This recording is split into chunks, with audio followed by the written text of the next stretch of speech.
Place the right hand on the heart and notice that there is an energy flowing through you.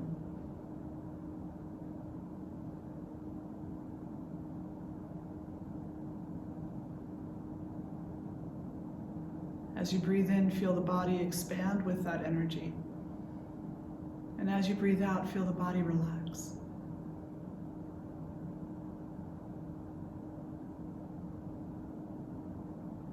Place the left hand over the right.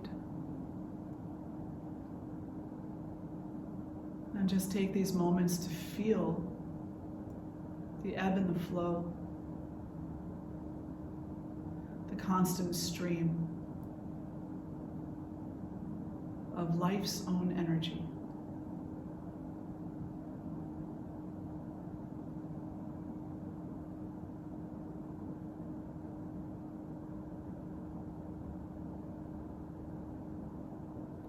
Allow that experience to bring you great relief and peace.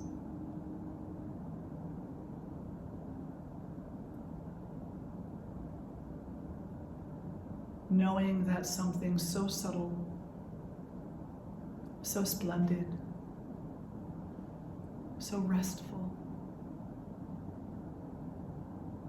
so honest, so vital, so pure exists in you, around you, and throughout all that is.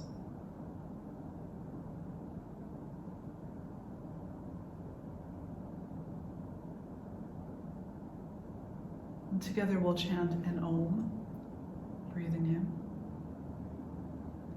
Om.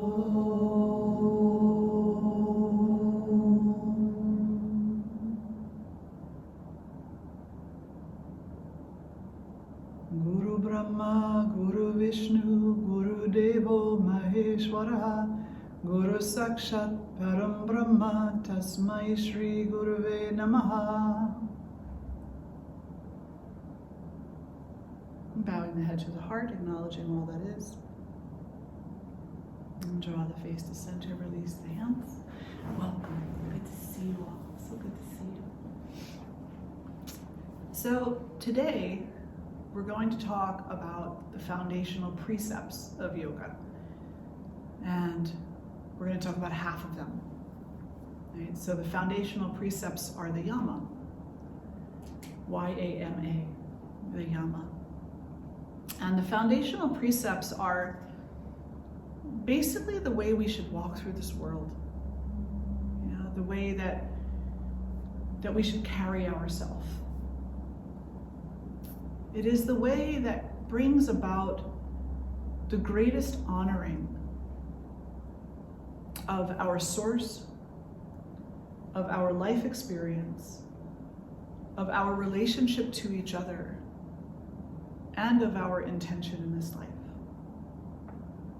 These precepts are a path in and of themselves. They're not just catchphrases, great words, sexy concepts. They are actually the path itself. And the path begins with ahimsa. Ahimsa translates as either non-harming or non-violence. The A representing not, himsa representing violence or harm. So not violent, not harmful. How is that a path?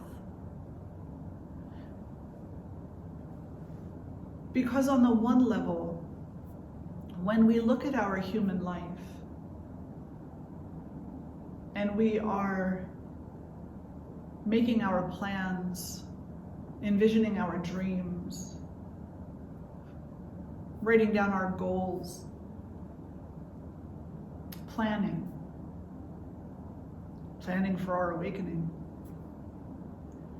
The one thing that gets in our way constantly is our relationship to suffering.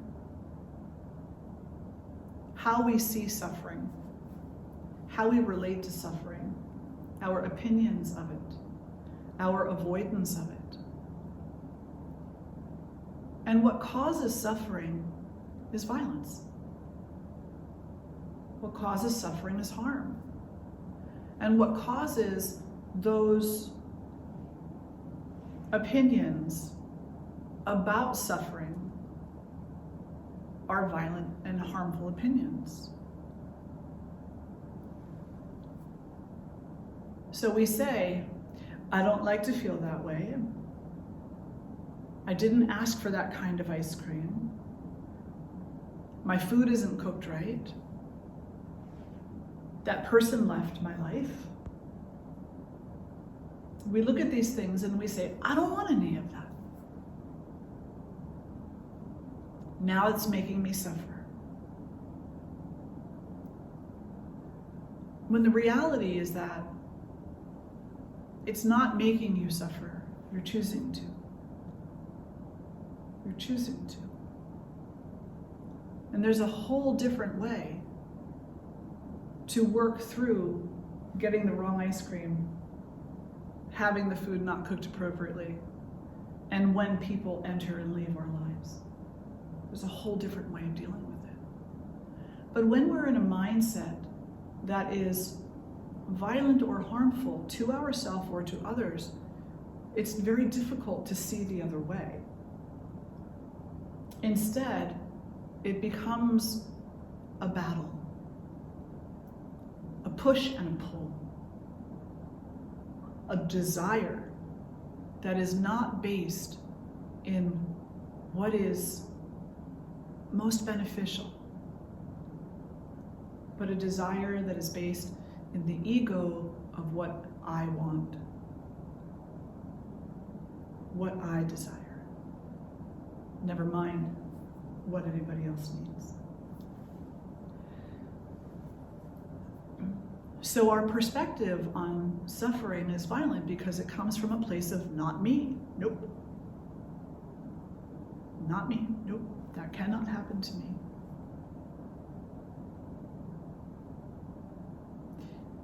Ahimsa is also about our actions. It's not just about our thoughts and our intentions and the way that we formulate opinions, but it's also about what we do with our hands and feet and mouth and eyes, what we do with ourselves. And when we walk through this world, are we walking through this world stomping our feet upon it? Having our own temper tantrum, which again is violence. Pointing fingers at everybody. Maybe even pushing others, condemning them. Or are we allowing ourselves to remain open to a different way? A different way of walking, softly upon the earth, not pointing fingers. Instead, doing the good work that you and I are here to do. Suffering is going to happen. It just is. The level of suffering that is physical in its being, because we are physical. This body, right, is physical. So this body is born. That in and of itself is a suffering experience. And from the moment that we're born, we begin to die. We grow, but we are also dying. That in and of itself is a suffering experience. We have a mind. That in and of itself is a suffering experience. So suffering is going to happen. But what is your relationship to that suffering in light of ahimsa?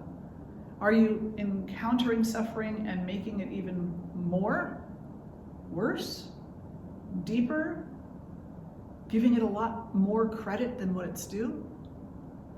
Or are you embracing a more nonviolent approach? Embracing, accepting, as we talked about in class this morning, aligning, having awareness, accepting, and surrendering.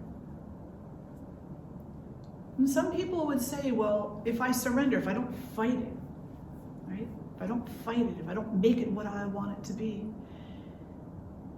then I'm weak. And it's like, no. That might be what society would have you think, but the reality is, the more nonviolent you become in your approach to life, in your approach to yourself, and in your approach to others, the more space you have to actually manifest that which your heart desires, which is different than what your ego desires, usually.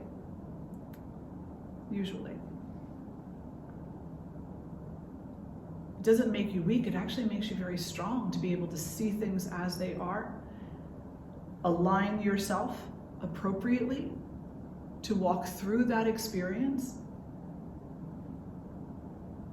and to maintain some sense of compassion and peace while you're doing so. To hold your space and to honor that space. Ahimsa allows us to do that when we're not busy punching people or pointing fingers at them or calling them names or any of those other things. When we're not, busy condemning life. When we're not busy cultivating those opinions that keep us down. It's really difficult if we say, I have a friend who hates Christmas. I hate Christmas. If we're spending so much time saying, I hate Christmas, then we're never giving ourselves the opportunity to see the beauty of the holiday, right? We're making a choice. We're either doing it one way, which deepens our suffering, because walking around going, I hate Christmas, that's a level of suffering, don't you agree? Versus seeing it a different way, that it is a time of year to celebrate. It is a time of year not about giving and getting gifts, at least not the physical gifts, but about sending love out into the world and opening up ourselves in a way that allows us to also receive that love. Because that's what the baby Jesus represents. Christmas is about Christ. Christmas is about the Christ that was within the baby Jesus, the light. And therefore, Christmas is a celebration of light, about the Christ. So we can see it one way and suffer, or we can see it another way and perhaps suffer less and allow there to be a bit more space within ourselves for joy, peace, and celebration. That's kind of the high, application of ahimsa. That's the spiritual up here. But ahimsa touches us every day in our life in ways that are pretty consistent. When we look in the mirror and we don't like what we see and we're negative with ourselves, the way that we treat our animal companions, the way we treat the earth, the way we treat anything, physically, mentally, emotionally. Do we approach all things with an air of, I'm going to hurt you before you hurt me? Or do we approach all beings and all experiences with the attitude of, this too is sacred. This too is, no matter how difficult it is, this too is sacred. Practicing ahimsa is not about having some kind of rose-colored glasses on, perceiving the world as a goody-good place. The world is not a goody-good place. The world is a violent place. Nature is violent. Just look out there now. All the leaves have fallen off the trees, right? Everything has gone dormant. I don't know that they liked that experience of going from thriving and green to dormant. Maybe they did. Maybe they recognized that it was time to rest, to prepare the energy for the next season. But maybe they didn't, who knows? But nature is very violent. Look at tornadoes and hurricanes and earthquakes. So we're not promised anything just because we practice ahimsa. We're not promised that the world is going to be a less violent place. What we are inspired by is the eventual understanding that through the practice of ahimsa, I will be a less violent energy moving through this world, in and of myself. And as a result of that, those beings that are around me, whether they're human or non-human, they don't need to be afraid of me. I'm not going to contribute to their suffering. Period. Because I'm living in a way that is intended to not contribute to the suffering of self or others, then that's less karma. And it's less karma that needs to eventually be reconciled. Because there's karma that needs to be reconciled, and then there's karma, action, that has, no burden to it. There's karma with burden, and there's karma with no burden. All action is karma. All action is karma. And karma is not a payback system. I know people talk about it that way. They say, oh, you'll get your due. No, not the way you're thinking about it. Just because somebody kicks someone in the shin doesn't mean they're going to get kicked in the shin. As a matter of fact, maybe as a result of that, they'll have someone throw their arms around them and love them, because violence doesn't fix violence. It just makes violence more profound, present, right? More here, more powerful. We don't want to do that. So the person who kicks you in the shin, you don't necessarily want to wish karma upon them, right? You'll get yours. No. You want to pray for the reconciliation of their energy.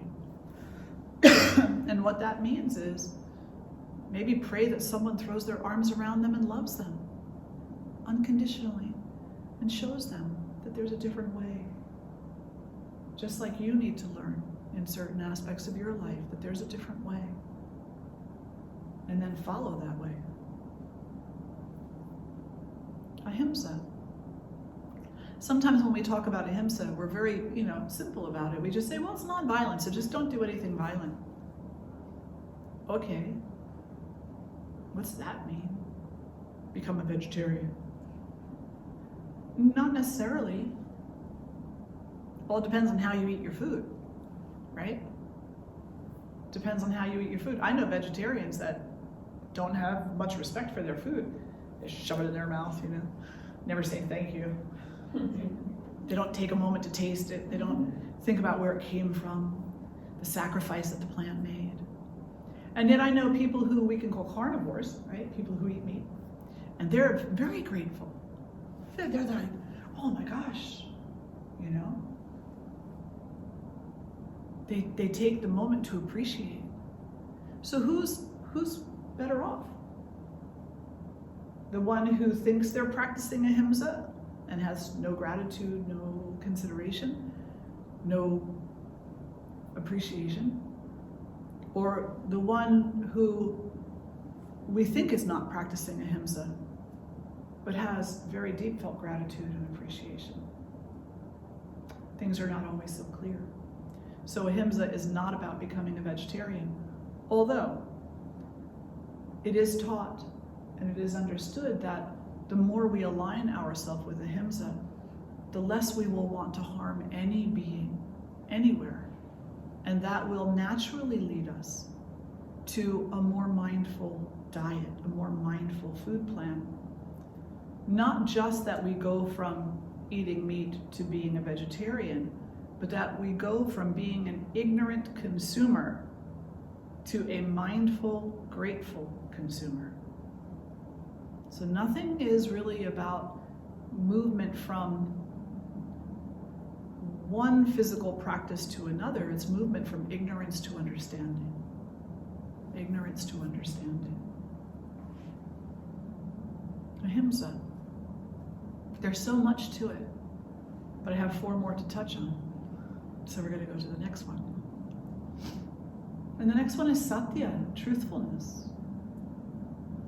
And so if ahimsa is absent, then practice truthfulness. If ahimsa is not absent, if ahimsa is present, then you're already practicing truthfulness and you don't need to worry about it. But if ahimsa is absent, then you need to ask yourself some pretty straightforward questions. In what ways am I being violent right now? That's the first question. And then be honest with your answer. Looking out and saying, I'm judging that person, but in all honesty, do I know anything about them? Do I know what they're thinking? Do I know what they're afraid of? Do I know? And not only do I know about them, but do I know why I am seeing them in the light that I'm seeing them? Because that light has less to do with them and more to do with me, the one who is the seer, the seeing. And then I need to answer myself honestly about that. Well, I'm passing judgment on this person because I'm just tired of getting hurt by people. I just perceive myself as constantly being hurt by people. I don't want to be hurt by another one, so I'm going to put up a wall so I don't have to be hurt. And that wall is called opinion. But there's another way to do things. There's another way. Instead of putting up the wall, we could take the wall down and we can have relationships based on honesty. And not the kind of honesty that comes from the ego, where we say, so this is my attitude about you. Not that kind of an honesty. That's not honesty. That's opinion. Opinion is not honesty. Honesty is truth. And the first truth that we need to acknowledge is that we don't really know very much at all. We really don't. We look at other people and we say, that, and that. Certainly there are some things that are very blatant that need our awareness. But most things we are completely misconstruing. Most things we are completely misconstruing. Like when our spouse or partner walks into the house, or our child or a friend walks in and they have a look on their face and we're like, they're mad at me. Right? No, they're not. They're going through something. They're having an experience that most likely doesn't have very much at all to do with you. But we internalize it. We turn it into an opinion. We actually take away what they are going through and we make it about us out of fear and insecurity. And to be honest about that is really how we live a lot of our life. To be honest about that is to say, I'm ready to see that truth, that a lot of my motivation comes from fear and insecurity, and I'm also ready to start changing. I'm ready to start finding my inner voice, my wisdom, my honesty, my integrity. I'm ready to accept responsibility for myself and to allow them to have the responsibility of their self. When your friend walks in and you take ownership over their experience of life, you're stealing from them. You're taking something that doesn't belong to you. You're increasing your burden and theirs. Because now not only do they have to deal with whatever it was that they were going through, but now they also have to carry the burden of thinking that they have somehow hurt you, when that was not their intention in any way, shape, or form. So we need to be stronger and take things less personally. Formulate fewer opinions about these small little things that really don't have a lot of bearing on life as it flows moment to moment, minute to minute, day to day, year to year. It's so much easier to walk side by side with someone than it is to try to walk your path and theirs. so much simpler to just honor their path and honor your own, and understand that there are two paths. That you're here to have your experience, they're here to have their experience. And even if they point their finger at you and say, well, you're the reason I'm feeling like this, you still don't know that that's any kind of a truth. And they don't know that that's any kind of a truth. Because the reality is, as humans, we lash out at the first convenient thing.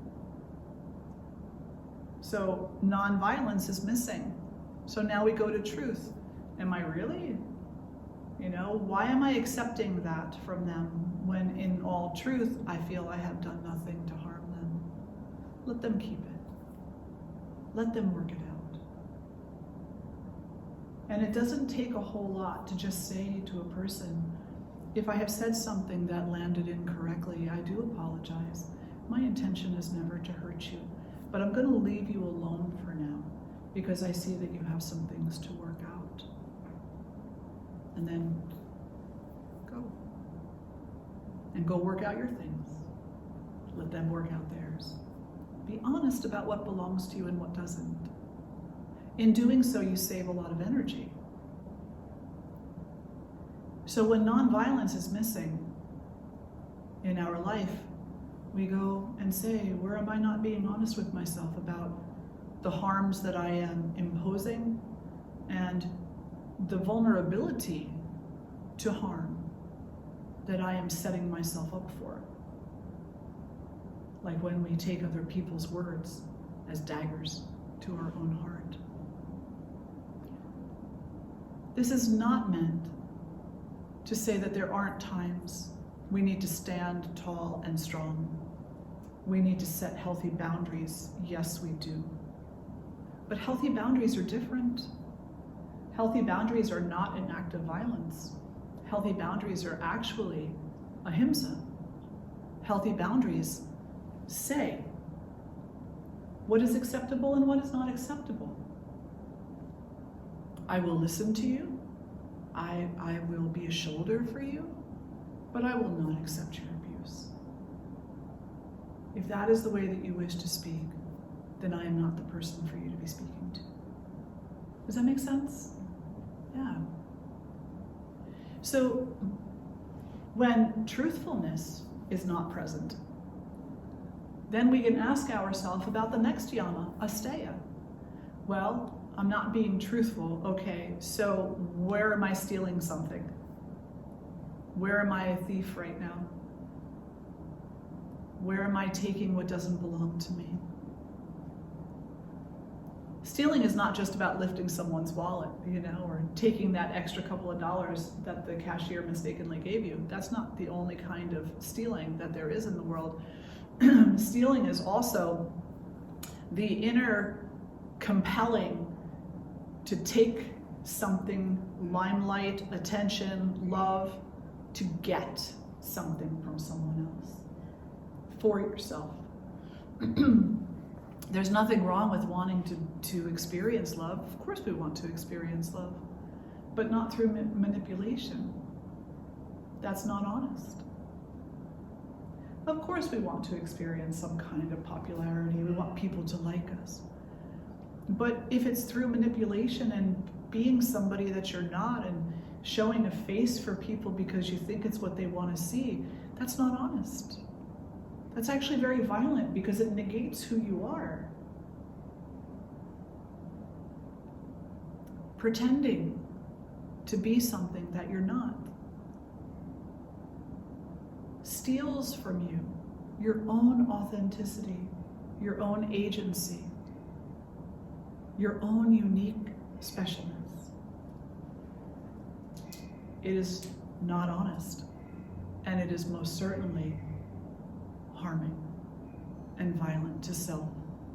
And you know what else? It's also not honest and it's violent and harming to others because it takes away their opportunity to get to know you, who you really are. Kind of interesting. In the 80s, I think it was, there was an increase in the availability of divorces. Like they changed the divorce laws. I think it was the 1980s. And so they made divorce a much easier thing to do. And what they found was that divorces increased significantly for couples who were actually considered more traditionally married. So in the 80s, those couples who were middle-aged and older.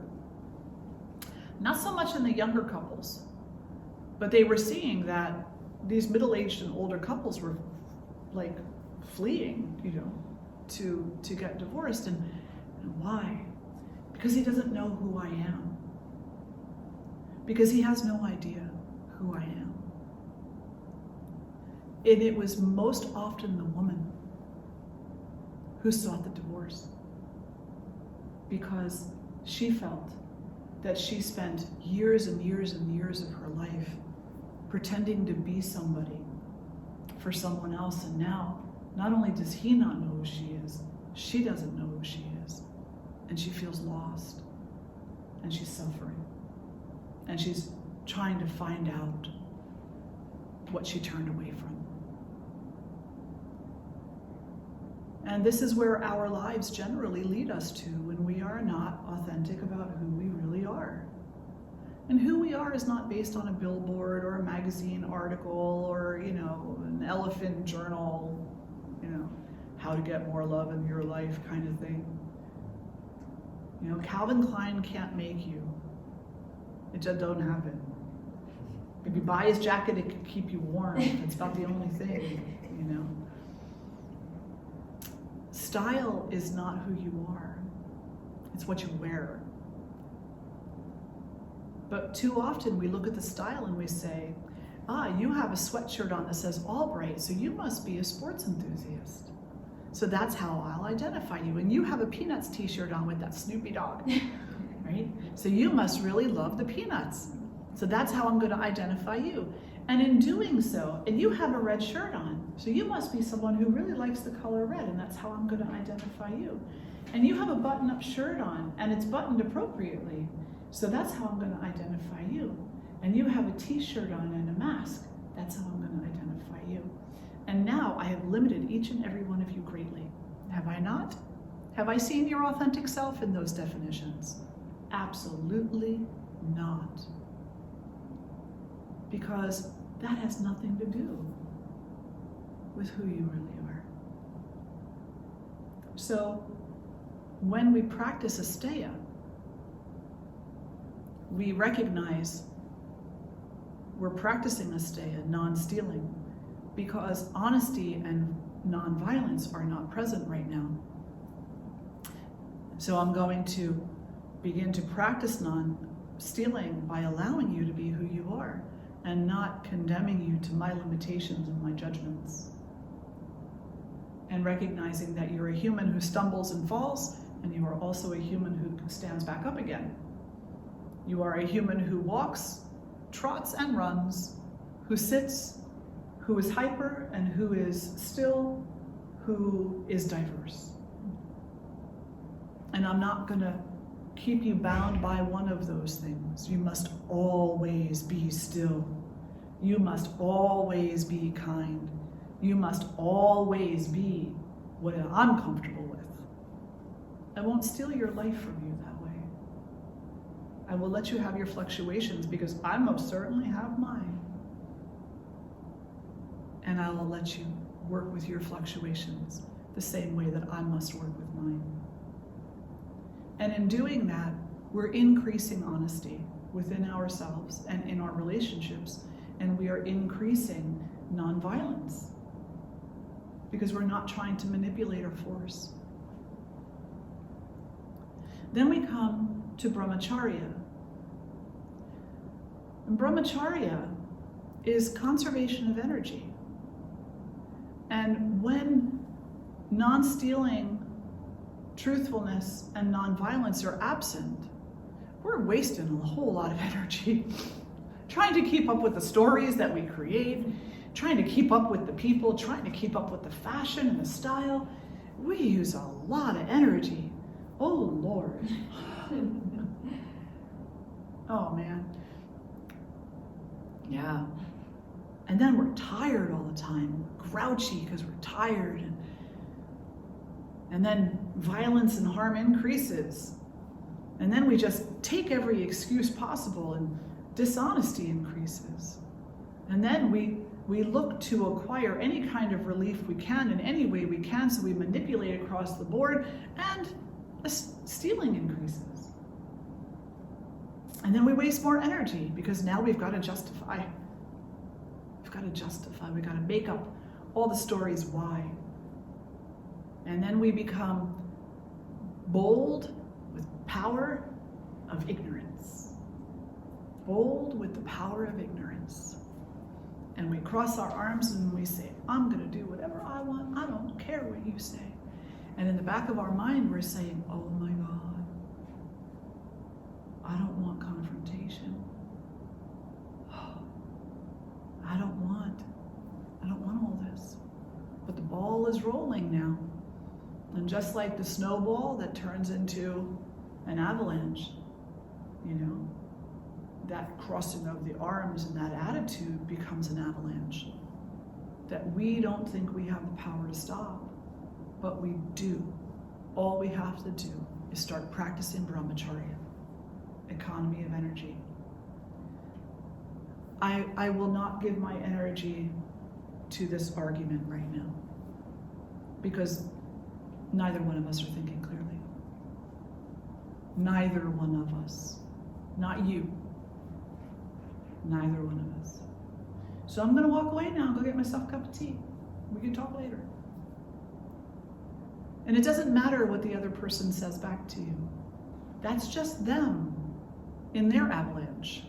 You got your avalanche, they have their avalanche. 2 avalanches make more of an avalanche, right? So don't do that.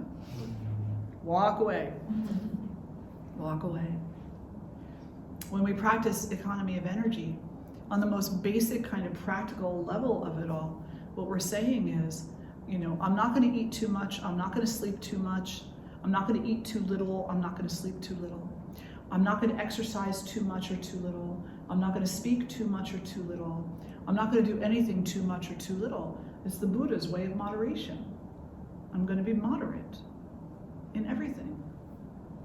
I'm not going to take what doesn't belong to me. I'm not going to get caught up and wrapped up in lies, especially the ones I tell. Right? I'm not going to commit violence against myself or others when I know I have to reconcile that violence. I'm going to make better decisions. When we take Brahmacharya to the next level, especially as yogis, we understand that there are practices that have been taught throughout thousands of years that allow Brahmacharya to take on an even bigger role in our life. The conservation of energy. Well, why else would you want to conserve your energy if not simply so that suffering diminishes? Is so that you can take that energy that you have conserved and you can turn it inward toward your own self-awakening, toward your own self-realization, toward knowing yourself, and having a deeper, more profound relationship with your source. Whatever that source may be, whatever you call it, it doesn't really matter what we call it because it's all source. But some call it Mother Nature, some call it Jesus, some call it Buddha, some call it Allah, some call it Shiva, Durga. Whatever you call it, that's your opinion. Just call it and say, I want to know you. I want to have a relationship with you. I want to explore what that even means. Brahmacharya.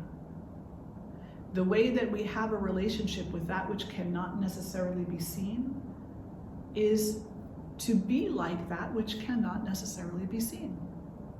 Charya means student. Brahma means universal consciousness. If we want to break Brahmacharya down, what we're saying is I want to be a student or be like universal consciousness. And to be like it, I must stop telling myself I am not it. And start exploring what that means. Start looking out at everything with wonder. With wonder. The seasons are changing. We get so caught up. Language makes a difference. We drive down the road and we say, oh my gosh, the leaves look so beautiful this time of year. And yes, they do. The ones that are still on the trees. Even the ones that are on the ground are beautiful. But those reds and those yellows are just dynamic. And that's a beautiful statement. It's an acknowledgement of the beauty that exists. But we often stop there, acknowledging the beauty. We don't take that statement to the next level and acknowledge this is an expression of the essence of consciousness. That these leaves can change. That they can bring forth such beauty when they are in all phases of their being.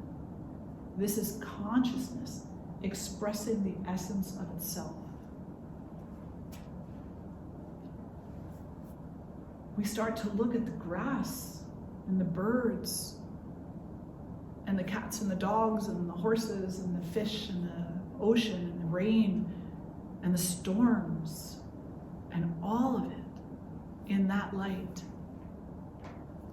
of wonder and awe. But when we're wrapped up in trying to keep up with the story that we keep telling other people about who we want them to think we are, we don't have time for that. Because all of our energy is going into the manipulation. But when we stop with the manipulation, then we can take our energy to this other area, the other way, the way of seeing and being and appreciating and learning and growing. And is it easy? No. And is it pain-free? No. I don't think the leaf is pain-free when it goes from green to yellow to red to brown to off the tree to on the ground to dust to dirt. I think that's a pretty volatile process. Not much different than what we ourselves go through. From birth to baby, to adolescent, to young adult, to elder, to death, to dirt. But the soul in us lives on and on and on. And the soul in the tree lives on and on and on and on. And the energy that gave rise to this body, the energy that gave rise to the physicality of the tree, goes on and on and on and on. I want to be part of that. I don't want to be part of manipulating some false perspective of, I'm a rock star, or I'm a pauper, or whatever it happens to be on a day. I don't have time for that. That doesn't matter. It doesn't matter because I can go around and tell every single one of you, I am an opera star. And you're still not going to believe me. Or maybe you will, but then you're going to have these expectations that I can't live up to, I don't want to be part of that. I'm not interested. So Brahmacharya is the practice of economy of energy. Not just because we're saving energy so that we can, have energy to climb that mountain.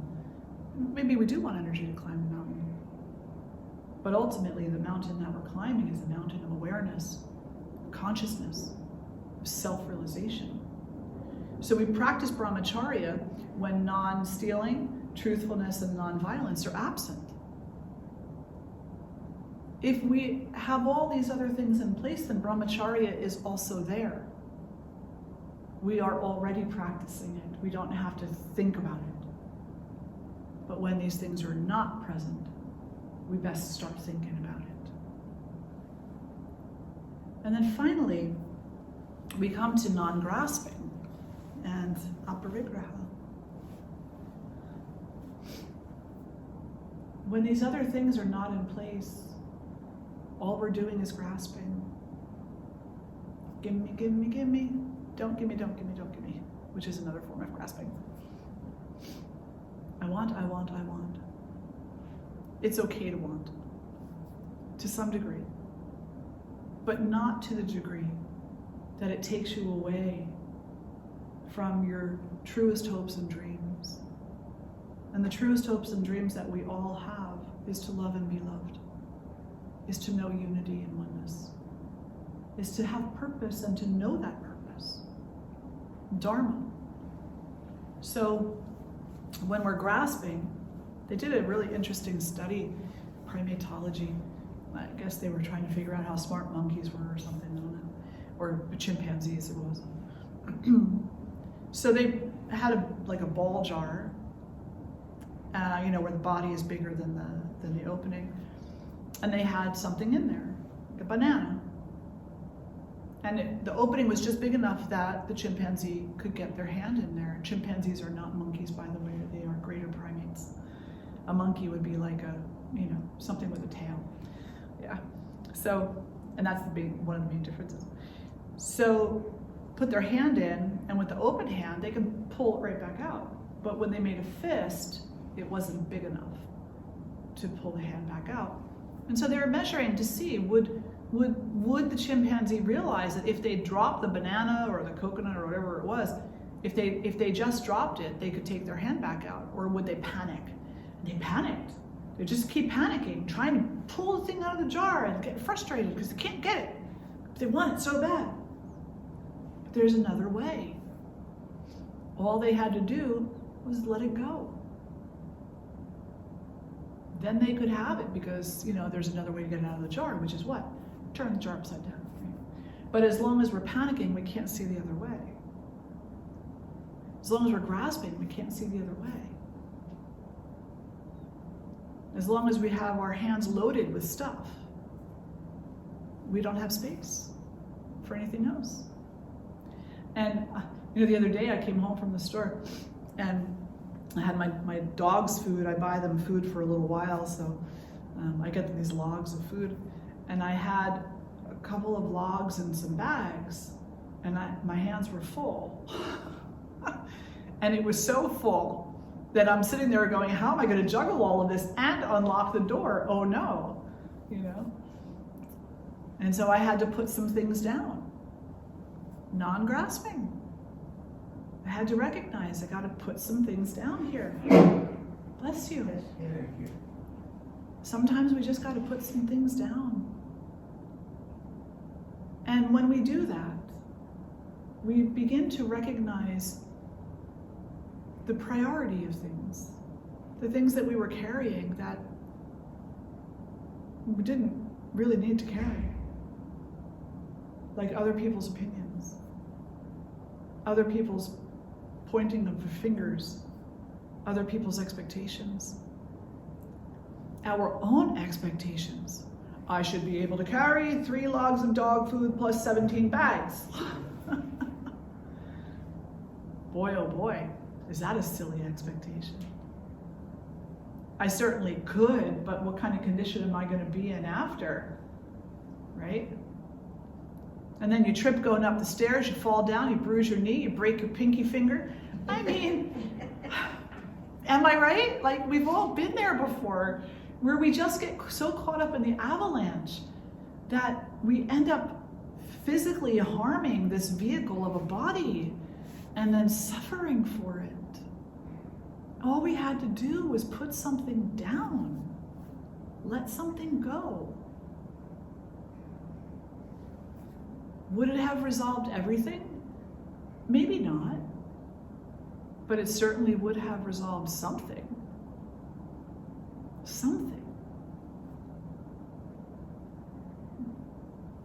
The path is put the something down, let something go and find out what it resolves.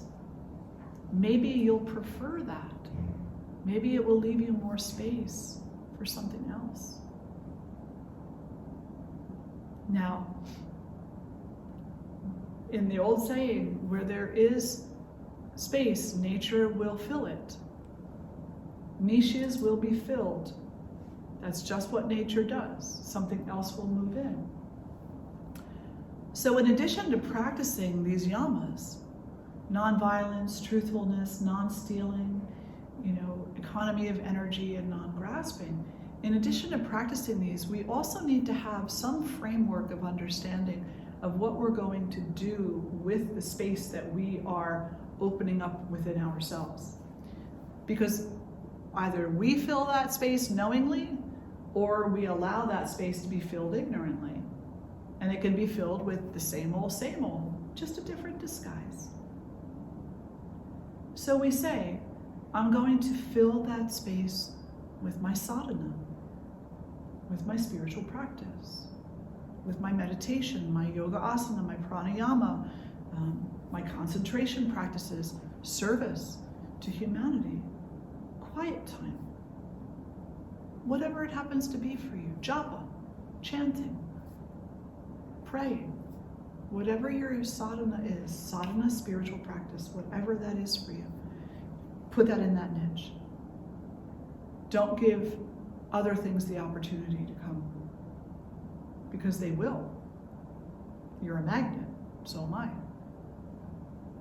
It's up to us though, if we're going to allow ourselves to draw more of the same, or something different, a different way. Do a time check. Wow, good timing. We have like 5 minutes left.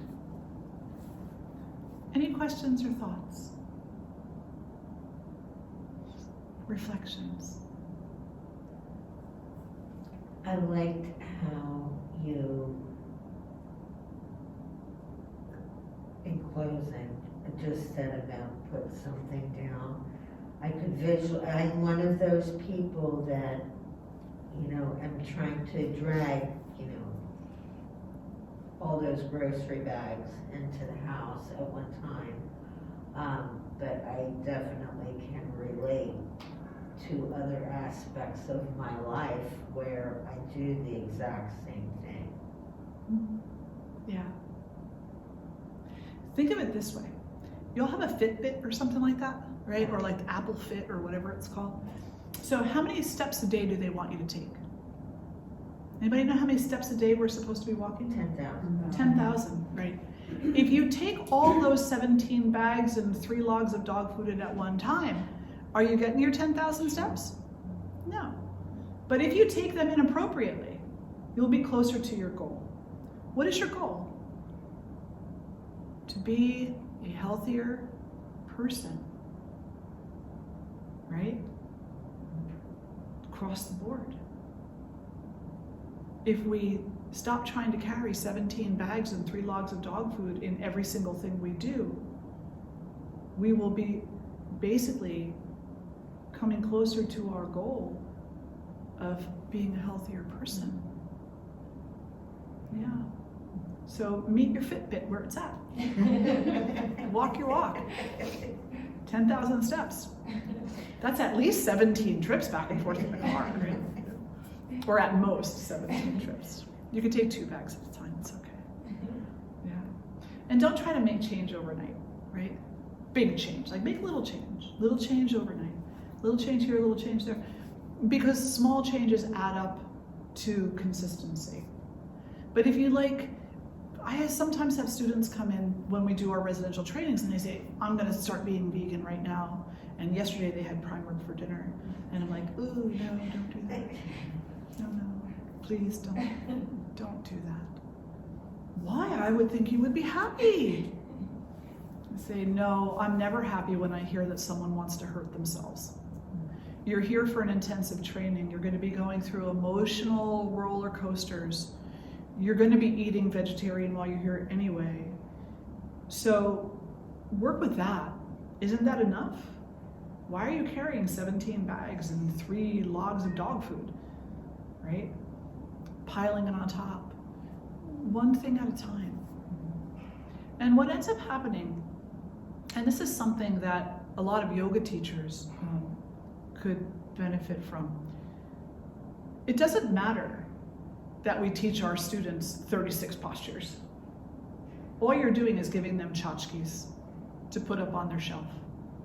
What matters is that you teach them how to do something very well, that you teach them how to understand. And you don't need 36 postures to do that. Give them a posture, 2, 3 postures. Fewer postures, better. Because fewer postures will lead to deeper understanding. Deeper understanding will lead to greater relief. Bring them closer to their goal, the ultimate goal of self-realization, but the other little goals along the way of greater contentment, greater health, greater understanding. Yeah. It doesn't make us great teachers because we know 108 postures. It makes a wonderful teacher because you know the secret of one posture, presence, and you apply it across the board. Yeah. Any other thoughts or questions or reflections? I think that was just very thought-provoking what you just said, that awareness of like the one thing at a time. And just so many times I can reflect on just trying to fill with all the things. So that idea, the balance, like you said earlier, with filling space with conscientious things that kind of feed you, but also like allowing space, if that makes sense. Yeah. It speaks to me. Absolutely. And it's also important for us to remember that we're talking about our own inner work here. In the midst of all that inner work, we're still going to meet the storm. The storm is still there. So this inner work is not about annihilating the storm. You can't. It's not possible. So someone is gruff with you. It's not like, you're invading my space. Go away now. That's so much spiritual bypassing right there, right? It's acknowledging, okay, I'm uncomfortable now. I'm uncomfortable. I'm doing all these practices, and now I'm having this situation which is making me very uncomfortable. And part of me wants to run away and hide behind what I'm working on myself. But I can't really do that, can I? Because that doesn't build strength or character. That doesn't build confidence. That doesn't build resiliency. It actually takes it away. That would be stealing from myself. Now I need to be able to take my sadhana, my spiritual practices, and put them in play so I can stand in the face of this storm and still be strong, and still know the truth, and still see the truth, and honor this person's suffering as well as my own, because healthy people don't hurt people. Happy people don't hurt people. People who are peaceful don't hurt people. Therefore, this person is suffering. Now, what is the proper thing for me to do? And then make your decision knowingly. Knowingly. Does that make sense? Mm-hmm. Yeah. But too often we just turn and run, and we say, I'm protecting myself. It's like, maybe if they're chasing you with a knife, then yeah, running is necessary. But if they're just giving you an attitude, then you need to, that's a moment for you to study yourself and your tendencies, the reactions that come forward, the responses that come forward, and then to make a choice, because you have been given the grace of time to make the choice that is strengthening for you. And healthy, boundary oriented, which will then also be strengthening for them in a positive manner, positive way. So much to it. We could talk forever, but we won't, because mac and cheese bar awaits you. And that's what the cafe is serving up today, the mac and cheese bar. So I hope you enjoy it. It really does look amazing. It's vegan, it's gluten-free, it's made with love. Vermani prepared everything, and Michelle is serving today. So I hope that you stay and enjoy that. There's plenty down there. So no other questions or reflections for today? Okay, let's sit nice and tall. Close the eyes.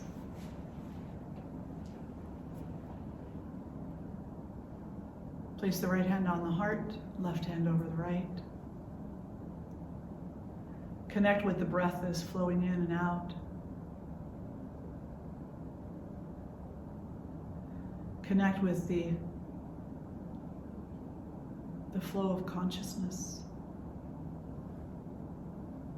the way it moves,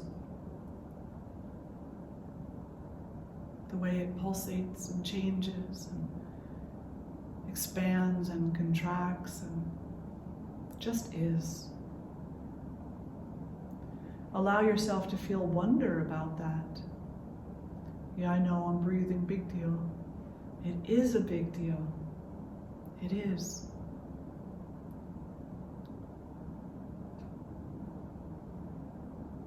It is such a beautiful, beautiful thing.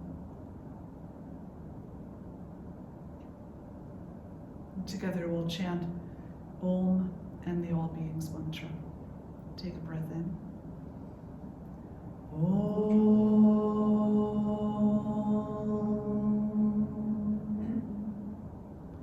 Loka samasta sukhino bhavantu. Loka samasta sukhino bhavantu. Loka samasta sukhino bhavantu. Om shanti shanti shanti. Hari Om Shri Guru Pyo Namaha. Hari Om. Now and always honoring your light and the light of all beings everywhere. Om peace, peace, peace. Thank you all so much for being here today. So wonderful to gather with each and every one of you. Thank you. Thank you. Enjoy your day. Thank you.